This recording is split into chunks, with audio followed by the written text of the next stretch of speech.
Coronavirus testing. I know you've heard so much about testing over the last few months, and you've heard about different types of tests, right? You've heard about those diagnostic tests, the ones where they take the swab and stick it up your nose that my family members have gotten, and they've said it's not that comfortable. But that's the test to tell if you have coronavirus right now, okay?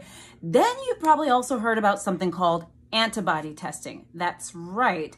Antibody testing is this other thing that's been in the news. And by the way, I'm going to talk a little bit more about it in my next videos.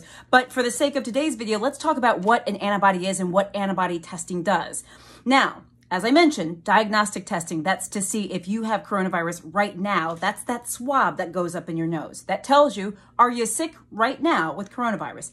Antibody testing, this little guy is an antibody, by the way. Antibody testing is a blood test. This test doesn't tell us if you have coronavirus right now. It tells us if you had coronavirus in the past and if your body has developed antibodies to coronavirus, because if you do, it means that you potentially have protection against coronavirus. Okay, let's talk about antibodies. We're gonna go back to med school. This is my drawing. I just made this, by the way. This is an antibody. It's like a Y. It looks like a little Y, right? Now, this little guy packs a mean punch. He or she does a lot of things, by the way. But just a little brief overview. This is what an antibody actually looks like. Okay, this is what we are looking for in the blood with the antibody testing. Remember, because it's a blood test.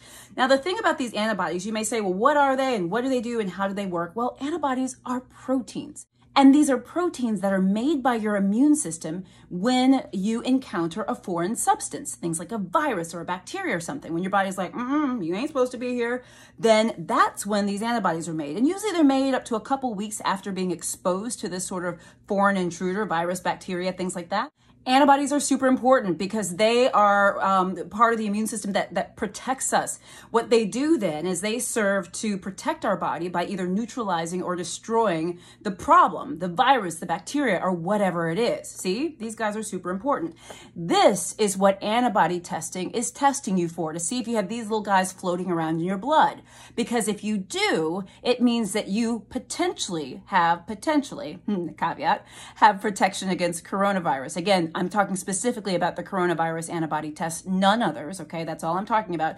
But it also potentially tells us that you've been exposed to coronavirus in the past, right? Because you have the antibodies floating around, etc. There are other reasons why you could have antibodies, but for the sake of this discussion, we're going to stick to those. I hope this makes sense. But I think it's always helpful to sort of see what we're actually talking about. This is an antibody. So anyway, guys, I'm going to be bringing more videos about antibodies to you. I hope this is helpful. Please share this video with anyone you think might be interested in it. Those of you who are interested in sending stars, when you send stars, I see your comments first and respond to your comments and questions first. And I'm going to be back with more stuff about antibodies, antibody testing, and all this, hoping to break it down for you. I'm Dr. Jen Caudle, guys, and I will see you soon.